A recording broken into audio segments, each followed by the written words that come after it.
Call రికార్డింగ్లో 3 hidden tips చెప్తాను, చూసేద్దాం రండి. ఇక్కడ 3 ఆప్షన్స్.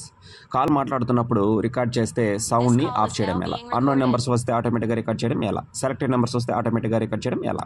ఫస్ట్ ఆప్షన్, ఇక్కడ కాంటాక్ట్స్ క్లిక్ చేయండి, తర్వాత 3 డాట్స్, తర్వాత సెట్టింగ్స్, తర్వాత ఇక్కడ కిందకు వస్తే కాల్ రికార్డింగ్, దీన్ని క్లిక్ చేయాలి. ఇక్కడ క్లిక్ చేసిన తర్వాత మళ్ళీ కిందకు రండి, ఇక్కడ ప్లే ఆడియో టోన్ అది ఉంది కదా, దాన్ని ఆప్షన్ని క్లిక్ చేయండి. తర్వాత ఇక్కడ అగ్రి, అంతే. ఇప్పుడు కాల్ మాట్లాడుతున్నప్పుడు రికార్డ్ చేస్తే సౌండ్ అనేది రాదన్నమాట.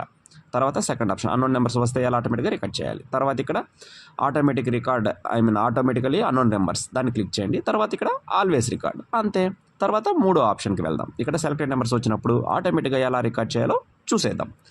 ఇక్కడ చూస్తే ఆటోమేటికల్లీ రికార్డ్, దాన్ని క్లిక్ చేయండి. తర్వాత ఇక్కడ మనకేం కాంటాక్ట్స్ అయితే సెలెక్ట్ చేసుకోవాలో అది సెలెక్ట్ చేసుకోవాలి. సెలెక్ట్ చేసుకొని బ్యాక్ వచ్చేద్దాం. ఇక్కడ బ్యాక్ వచ్చినప్పుడు ఇక్కడ మనం ఏ కాంటాక్ట్స్ అయితే సెలెక్ట్ చేసుకున్నామో అది ఇక్కడ చూపిస్తుంది. తర్వాత ఇక్కడ ఆల్వేస్, దీన్ని క్లిక్ చేయండి. ఆల్వేస్ రికార్డింగ్ క్లిక్ చేస్తే సరిపోతుంది, అంతే. 3 రికార్డింగ్ ఆప్షన్స్ని చూసేసాం. ఇలా మీరు ట్రై చేయండి అండ్ మీ ఫ్రెండ్స్కి షేర్ చేయండి. Please subscribe and share.